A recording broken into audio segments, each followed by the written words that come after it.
Excellences, Messieurs les chefs d'État et chers frères, Mesdames les Premières Dames, Madame et Messieurs les représentants des chefs d'État, Monsieur le Président de la Cour constitutionnelle, Monsieur le Président du Sénat, Monsieur le Président de l'Assemblée nationale, Mesdames et Messieurs les ministres, Monsieur le Premier Président de la Cour suprême, Excellences, Mesdames et Messieurs les ambassadeurs, chefs de mission diplomatiques et représentants des organismes internationaux, distingués invités, Mesdames et Messieurs, mes chers concitoyens, je voudrais, au tout début de mon propos, dire à mes frères, leurs Excellences, Messieurs les chefs d'État, à Madame et Messieurs les représentants de chefs d'État, à Mesdames et Messieurs les représentants des États et des organisations internationales, que je suis particulièrement heureux de vous recevoir ici, à Brazzaville, à l'occasion de cette cérémonie d'investiture. Je vous transmets les chaleureuses salutations de tous les Congolais et vous exprime nos vœux cordiaux de bienvenue et d'agréable séjour en République du Congo.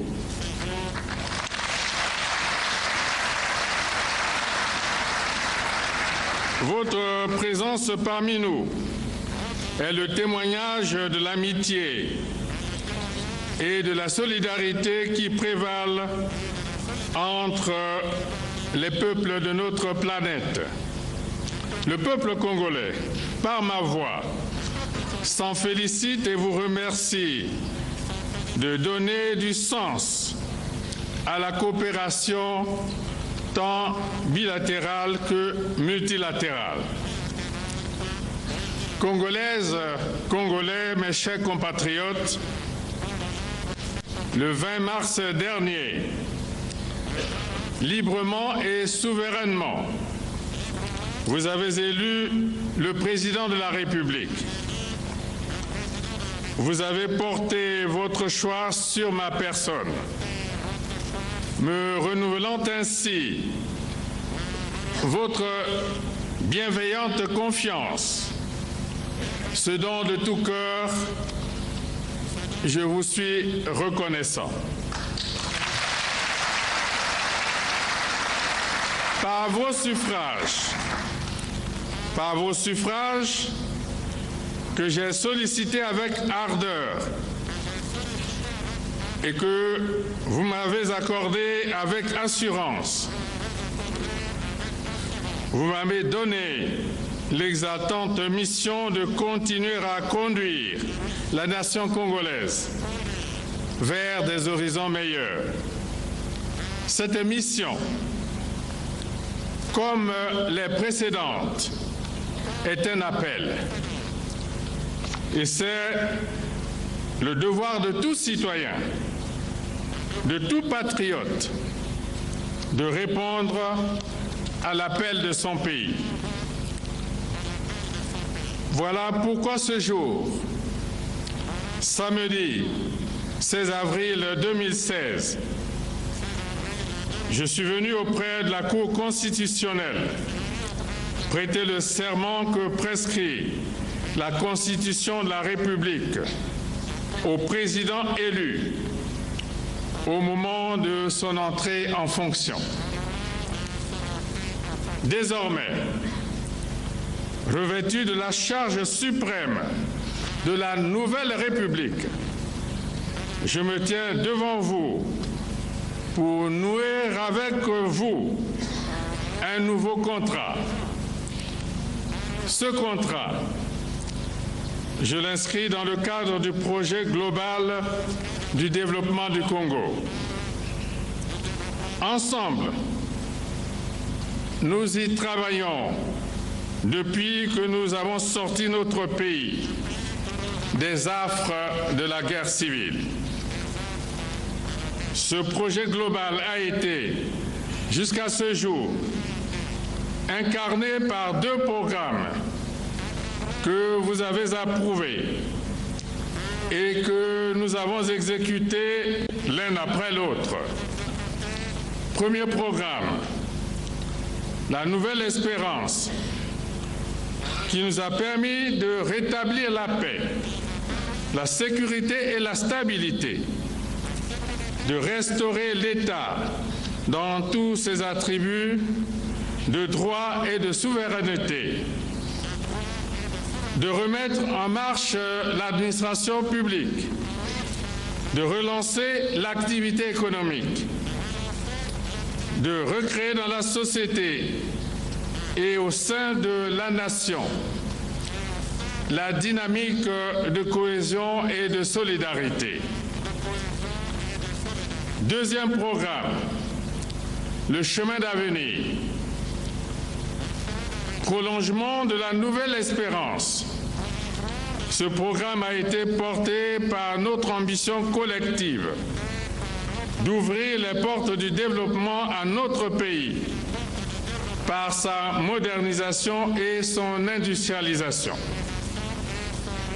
Sous l'empire du chemin d'avenir, nous avons entamé la rénovation et la modernisation de notre système éducatif et de santé, de l'administration publique, des institutions, de la justice, de la force publique, de la gouvernance économique publique. Nous avons doté notre pays en infrastructures de base et sociales comme jamais auparavant. Nous avons créé des conditions nécessaires à la diversification de notre économie en même temps que celle indispensable à la formation du tissu industriel national. Pendant la campagne électorale, je vous ai dit que la dynamique de construction du pays ne devrait pas s'arrêter. J'ajoutais qu'il reste encore la nécessité de poursuivre l'œuvre du développement du pays avec esprit de suite et de cohérence afin que ne soit pas désagrégé le processus cumulatif du progrès national. Mes chers compatriotes, voici venu le moment de renouveler tous les combats qui n'ont pas encore connu leur aboutissement. Voici venu le moment de réorganiser et d'intensifier la lutte contre la pauvreté, la lutte contre le chômage, celui des jeunes en particulier, la lutte contre la marginalisation et l'exclusion. En somme, la lutte contre le sous-développement et le mal-développement. Voici venu le moment de la marche accélérée vers le développement inclusif, équilibré et durable. La marche au pas de course pour aller plus loin ensemble dans la conquête du mieux vivre partagé entre tous. S'il nous faut dès à présent placer ce quinquennat sous un signe, ce serait celui du tout économie en vue d'un tout social mieux accompli par tous.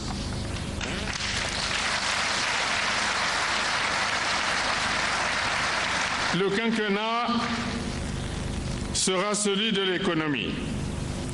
Je le réaffirme. Tous nos efforts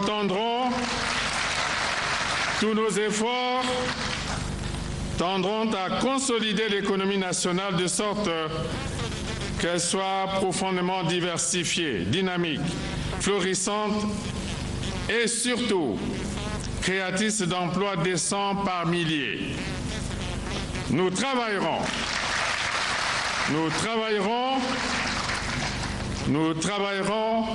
à éradiquer le chômage, celui des jeunes principalement.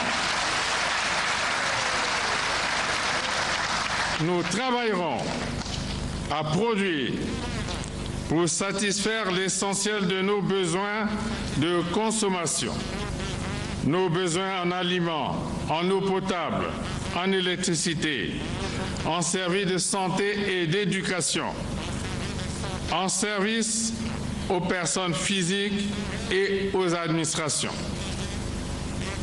Nous travaillerons tant et plus à fortifier notre économie parce que le salut de la nation congolaise en dépend, tout en soutenant par des mesures appropriées l'organisation et le développement de la production nationale. L'État veillera à la conquête par chaque ménage d'un pouvoir d'achat viable et à l'avènement d'une vie meilleure pour tous. C'est le nécessaire lien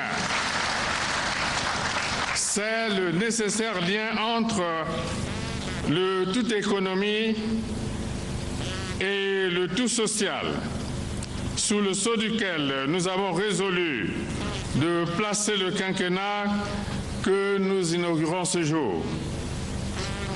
Voilà le défi que nous avons à relever ensemble pendant les 5 ans à venir. Il est à notre portée. Donnons le meilleur de nous-mêmes. Nous y arriverons.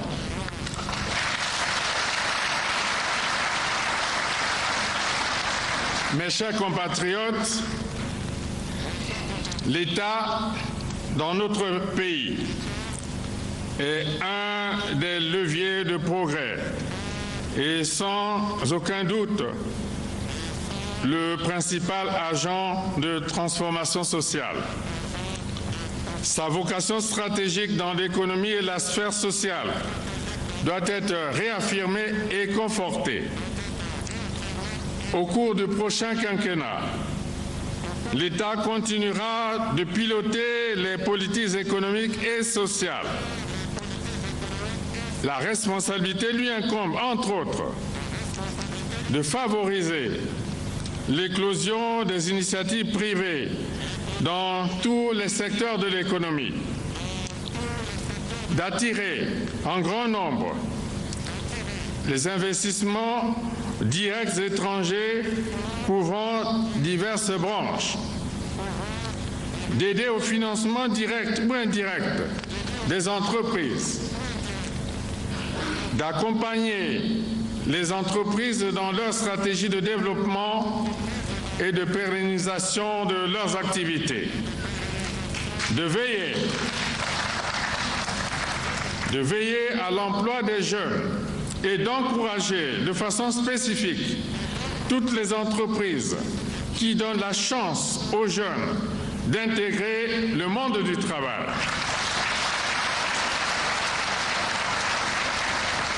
De poursuivre l'équipement du pays en infrastructures de base modernes, de garantir par des lois et règlements adaptés ainsi que par l'incitation au dialogue social, la répartition équitable de la richesse nationale, de rendre effective la nouvelle sécurité sociale. De toute évidence, cet énoncé de la responsabilité de l'État n'est pas exhaustif. Les détails y relatifs sont disponibles dans la marche vers le développement, projet de société que nous avons porté tout au long de la campagne présidentielle. Mes chers compatriotes, vous m'avez réélu aussi pour que nous accomplissions les réformes nécessaires à la transformation du Congo. Les réformes susceptibles d'accélérer notre course au développement. La réforme préalable à toutes est celle des institutions, donc de l'État, parce que l'État est le régulateur de la communauté nationale, le ferment des mutations intellectuelles et des évolutions morales qui s'y produisent. L'État est l'expression de la République. Il assure l'existence de la nation. Réformer l'État, c'est réformer le corps de la République et l'âme de la nation. Soucieux d'apporter plus d'efficacité au fonctionnement de l'État, nous avons engagé depuis quelques années le processus de modernisation des institutions nationales. Ce dernier a connu une accélération particulière avec l'adoption de la nouvelle Constitution. De la sorte, l'édifice institutionnel du pays a été entièrement modifié dans ses fondements et dans son principe. Une nouvelle République est née. La mise en œuvre de la nouvelle Constitution par le prochain gouvernement nous permettra d'aller plus loin dans la rénovation de l'administration publique et de sa gouvernance, dans la pratique de la démocratie, dans la modernisation de la vie politique et de ses mœurs. Pour ce qui concerne l'administration publique et sa gouvernance, outre la réforme en profondeur de toute la fonction publique, nous avons à renforcer la décentralisation.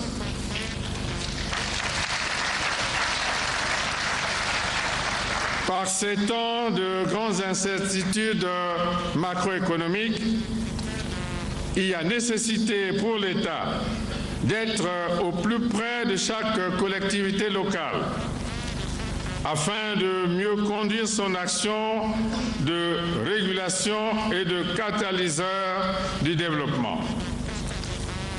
Il y a urgence pour l'administration publique d'agir à partir de chaque localité en tenant compte de la particularité de chaque espace géographique, des réalités propres à chaque collectivité locale et des comportements spécifiques en liaison avec les structures sociales existantes.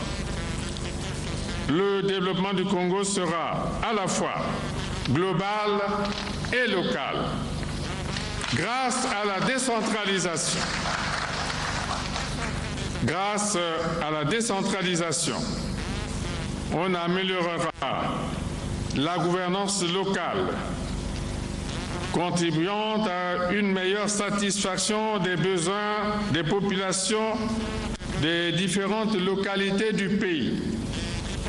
Grâce à la décentralisation, on rendra l'action publique plus efficace. Pour ce faire, l'État se doit de renforcer les capacités des autorités locales à définir et à conduire des politiques pertinentes de développement local, de même qu'il mettra en place des moyens humains et financiers adéquats au profit des collectivités locales.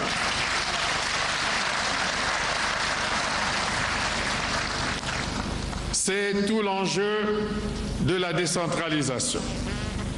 Grande réforme que nous avons tous appelé de nos vœux et qui est porté par la Constitution qui en fixe le principe et en détermine la portée. Mes chers compatriotes, le développement a ses exigences, ses valeurs. C'est une étape à franchir qui a ses règles. Aucun peuple au monde n'est arrivé au développement sans avoir incarné tous ses impératifs. Aucun peuple n'est arrivé au développement sans effort. Puisque nous sommes déterminés à poursuivre la longue marche vers le développement, je vous propose un autre pacte. À compter d'aujourd'hui et pour toujours, nous devons conforter en nous, dans notre société, en chaque Congolaise, en chaque Congolais, un nouvel état d'esprit. À compter de ce jour, de la base au sommet de l'État, du citoyen au responsable politique ou administratif, du fonctionnaire au ministre, adoptons une seule manière d'être et d'agir, une seule manière de servir l'État, la République et la nation.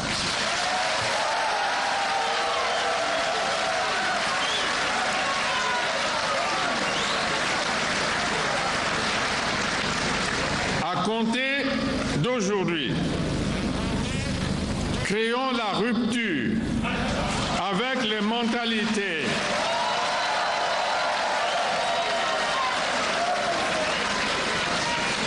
à compter d'aujourd'hui, créons la rupture avec les mentalités déviantes et les comportements pervers du passé. Je cite, la paresse, le laxisme, l'irresponsabilité, l'inconscience, la corruption. Ce n'est pas fini. La fraude, la concussion, l'ethnocentrisme ou l'instinct grégaire, le népotisme et la tendance à la gabégie.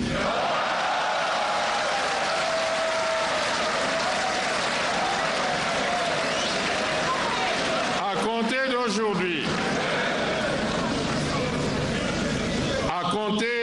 d'aujourd'hui, renouons tous avec l'esprit du travail. L'esprit du travail, de la rigueur, de la discipline, de la responsabilité, de la probité, de l'unité nationale, du respect, je dis bien du respect de la chose publique et de l'amour de la patrie.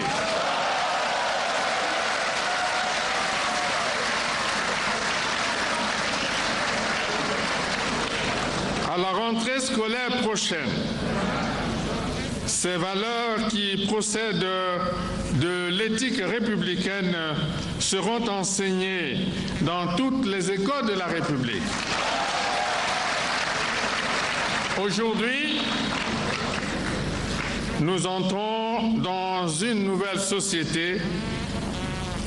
Chaque jour qui passe, chacun de nous doit en donner la preuve. J'y veillerai.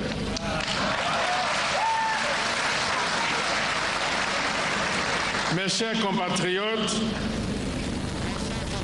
la population du Congo, à l'instar des autres États du continent, est majoritairement jeune. C'est un atout, c'est une chance, mais c'est aussi une somme d'attente et de légitimes exigences à satisfaire. La jeunesse congolaise est préoccupée par son sort et s'inquiète de son avenir. Je l'entends, nous l'entendons. Elle ne demande qu'à être écoutée. Elle mérite d'être mieux écoutée, sans paternalisme, sans mépris, sans arrogance.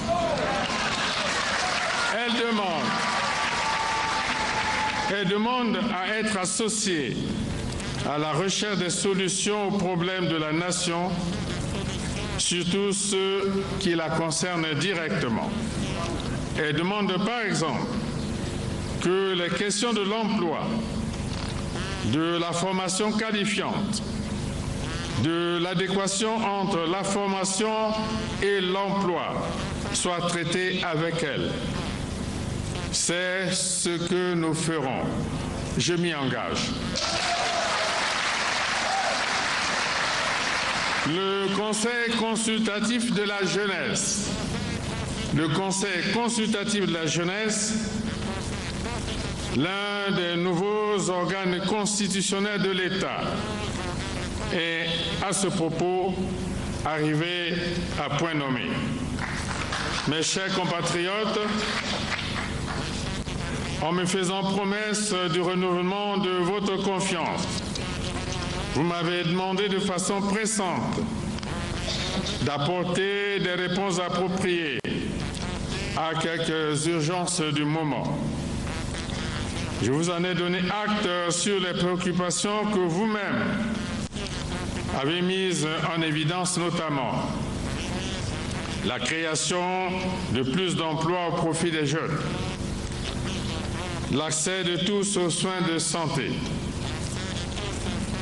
le recalibrage et la modernisation du système éducatif, l'amélioration de la desserte des villes et des campagnes en eau potable et en électricité, la préservation de l'environnement, l'amélioration du cadre de vie dans nos villes, le renforcement de la diplomatie économique, l'affirmation de notre indépendance et de notre souveraineté, la préservation de la paix, de l'unité nationale, de la sécurité et de la stabilité.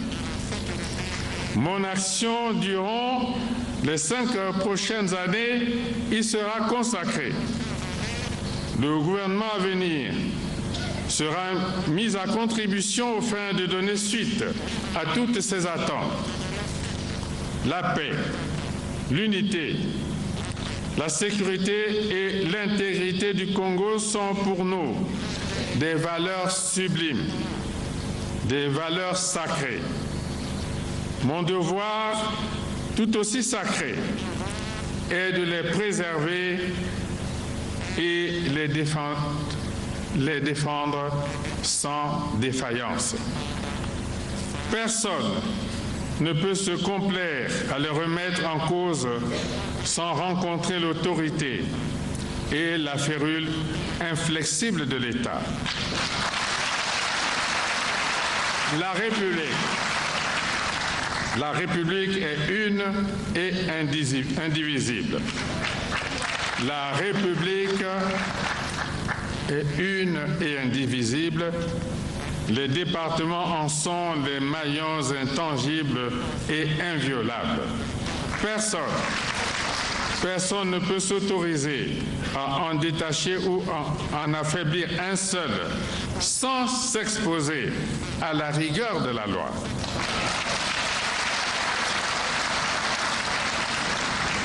Il en est ainsi de la nation congolaise comme des autres nations du monde. Mes chers compatriotes, le temps des joutes électorales est désormais derrière nous. L'élection a eu lieu. Une nouvelle ère commence. Elle doit être une ère de paix et de concorde. Aujourd'hui, nous ne célébrons pas la victoire d'un heureux élu sur d'autres, encore moins le triomphe d'un parti politique sur d'autres. Nous célébrons la victoire de la démocratie, la victoire du Congo.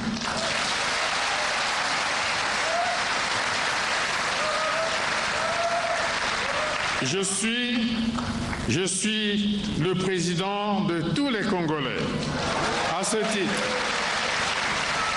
ce titre, je vous invite à assembler nos mains, à mutualiser nos énergies afin qu'ensemble, dans la tolérance et l'unité, nous nous engagions résolument dans la marche déterminée vers le développement de notre chère nation.